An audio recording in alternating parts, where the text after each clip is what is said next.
cœur de la petite France à Strasbourg, le Bouclier d'Or vient d'ouvrir ses portes. Déborah, Denis et son frère ont redonné vie à ces bâtiments du XVIe et XVIIIe siècle. 2 ans et demi de lourde restauration pour un hôtel aujourd'hui à leur image, chaleureux et chargé d'histoire. Dans Secret Déco, on aime le Made in Alsace et c'est donc avec plaisir qu'on vous emmène dans les coulisses de la fabrication des robinets Horus installés à Obernai.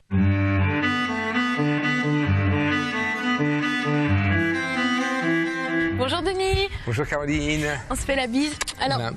Denis, c'est l'heureux propriétaire de cet hôtel du Bouclier d'Or. Alors quand même, je rectifie avec mon frère et mon épouse, voilà. On est 3. Hein, et alors moi, je suis venue pendant les travaux et Denis, on savait pas où il était confondu au milieu des ouvriers. Exactement. Il n'y a qu'à voir tes mains. Est-ce qu'on peut voir tes mains? Mes mains. Regardez ses mains. Parce que Denis, il a mis la main à la pâte pour refaire son hôtel. Exactement, avec toute l'équipe. Ouais. Parce qu'il faut leur tirer aussi un petit coup de chapeau. Oui, mais t'étais pas juste là pour diriger. J'ai mis la main à la pâte. Avec ton épouse, avec ton frère. Voilà, tout à fait, exactement. Donc derrière nous, les deux bâtiments. Le bâtiment le plus ancien. 1552. Avec la tour. Daté 2 fois. 1552. Voilà, tout à fait. Et avec le plus récent. Et le plus récent, 1900. Ces bâtiments en plein cœur de la petite France, tu en rêvais? Tu rêvais de les avoir? Pas vraiment, puisque c'était un coup inattendu. On rénovait en face la galerie Fressel et on est tombé là-dessus. C'était à vendre, c'était pas dans les journaux, c'était rien, c'était à vendre.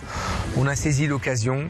Et puis, les lieux étaient tellement magnifiques que je voulais absolument que tous les Strasbourgeois puissent en profiter et pas en faire une résidence d'appartements fermée, comme c'était le cas.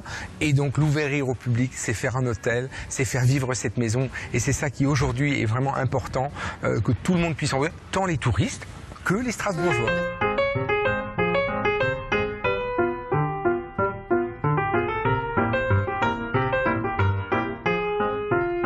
Quand on achète une vieille maison, il y a forcément des surprises. Et la première surprise, c'était la cave. Vous l'avez excavée à la main. La cave, elle a dû être légèrement creusée, c'est-à-dire un bon petit mètre, pour y réaliser l'espace spa. Et malheureusement, très rapidement, on s'est aperçu que les fondations étaient peu profondes. Et donc, il a fallu d'abord reprendre en sous-œuvre l'intégralité du bâtiment. Ça, c'est énorme. C'est énorme. Quand on découvre ça, c'est énorme. Ouais. Ça a été 2 mois de travaux avec toute l'équipe que je venais de mettre en place. Heureusement, elle était fraîche. Inconsciente, certainement. Tu as quand même excavé donc ce spa, cette cave, à la main, seau par seau. Seau par seau. Brouette par brouette. Et puis évacuation par benne. Voilà, parce qu'ici, c'est pas accessible, les machines sont pas accessibles. Les machines ne sont pas accessibles. C'était huile de coude. Huile de coude pendant 2 mois. Ouais, c'était que le début. C'était le début, voilà. On va voir l'intérieur? Ça marche. Allez.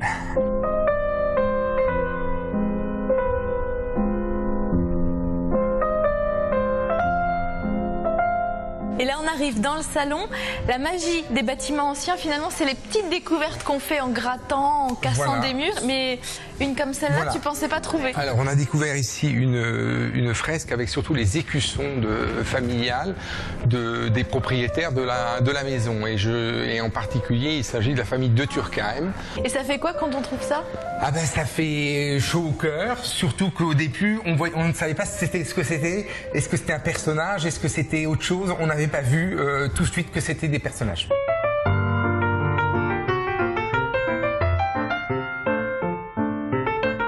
Alors, tu as mis beaucoup de meubles, gros meubles, des meubles achetés, chinés, mais il y a des meubles de famille aussi. Voilà, il y a des meubles de famille.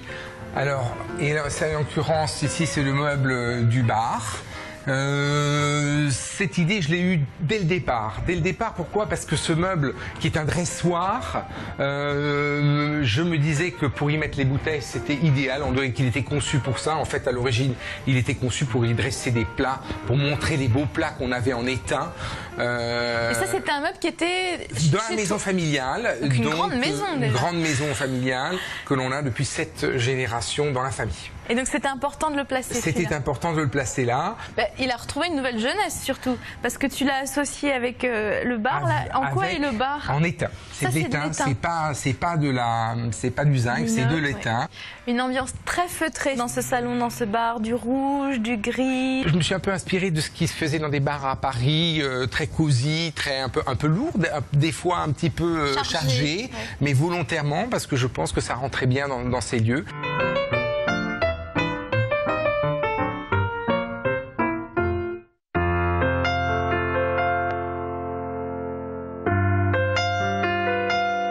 Alors on va passer maintenant dans une chambre vraiment alsacienne, très typée. Alsacienne tradition, avec ce qu'on appelle un peu du côté un peu art populaire alsacien, avec des armoires polychromes. Les poutres sont hyper présentes. Hein. Les poutres sont très présentes. Vous vouliez pas les peindre comme en bas? Alors on voulait pas les peindre comme en bas, absolument pas, parce que là on est vraiment dans un poutrage de 1552 et moi je voulais pas mettre une peinture qui après ça aurait été difficile à éventuellement enlever. Vous avez une grande chance ici dans cet hôtel, c'est la vue. Quand on est ici, on a une vue imprenable sur Strasbourg et quand on est strasbourgeois, alsacien, ça fait chaud au cœur parce qu'on redécouvre la petite France. On redécouvre la petite France, les toits des tanneries. Ouais. Là, ils faisaient sécher les pots. Voilà, tout à fait.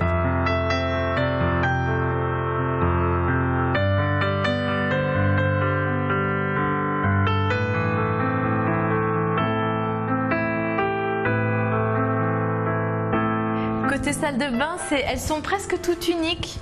Et alors au niveau de la robinetterie, on est alsacien et on est fiers. Et on est fiers. Et donc la robinetterie vient d'Aubernais, de la société Aurus. Alors Aurus, vous les avez choisis parce que leur spécificité, c'est de reproduire des modèles anciens. Voilà, des modèles anciens.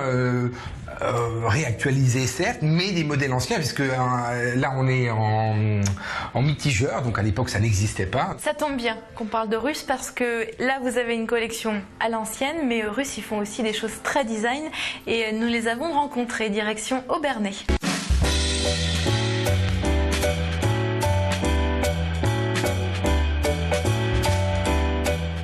Bonjour François.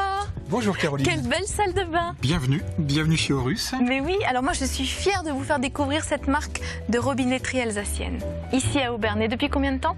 La société a 30 ans et donc depuis cette période-là, nous créons et nous fabriquons des robinetteries pour le marché mondial. Voilà, parce qu'Aurus s'exporte dans le monde entier. Alors on n'est pas dans la salle de bain de François, on est en plein cœur de l'usine, de l'entrepôt même d'Aubernais, parce qu'ici tout est assemblé à la main. Oui, absolument, nous créons donc nos produits et nous les fabriquons ici.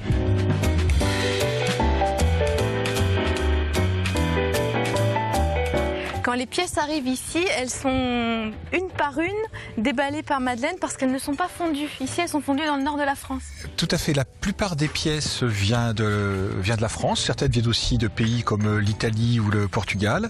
Et quand elles arrivent ici, elles sont systématiquement contrôlées à l'œil. Une par une. Une par une par Madeleine. Combien il faut de pièces pour faire un robinet? Pour un robinet comme ceci, qui est un robinet de style rétro, je pense qu'il faut globalement une soixantaine de composants à peu près. L'idée, c'était de reproduire des robinets du début du siècle, des années 30. Tout à fait. Et la tendance pour ce type de produit était très très forte dans les années 80 et 90. Et encore aujourd'hui, ça revient? Ça a beaucoup évolué. Le marché a évolué vers des produits beaucoup plus design, modernes. Et bien sûr, nous avons évolué avec lui, un petit peu avant lui si possible. Montmartre, Elsa, Héloïse, Antea, les collections des robinets Aurus se suivent mais ne se ressemblent pas.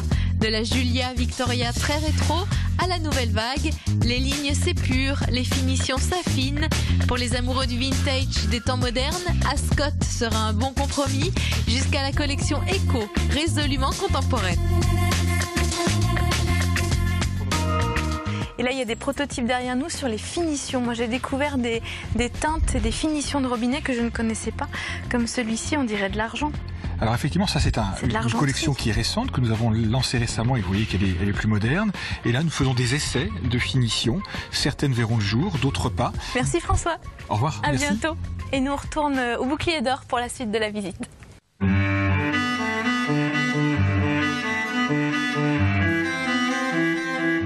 Là, on arrive dans la salle du petit déjeuner. Moi, je l'aime bien, celle-là. Alors, finalement, tu as restauré beaucoup de bâtiments pour de la location. Tu n'en es pas à ta première restauration. Bien sûr. Mais l'hôtel, c'est le premier. L'hôtel, c'est le premier. Et il y a des contraintes. Beaucoup de contraintes techniques.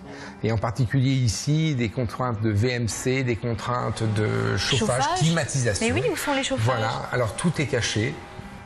Dans le sol pour du chauffage, dans le plafond pour du chauffage et de la climatisation, et encore une ventilation. Voilà.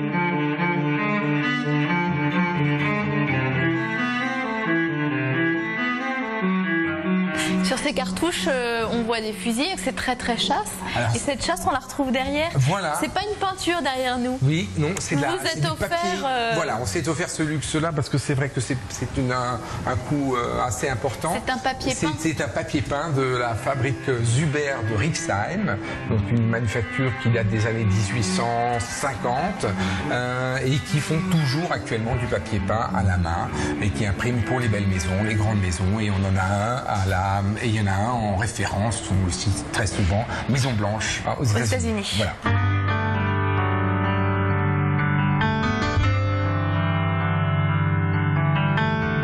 Alors Déborah, heureuse? Très, oui, très. Ouf, ça y est. Ouf, ça y est, on y est arrivé, voilà, c'est fini. Qu'est-ce que tu as préféré?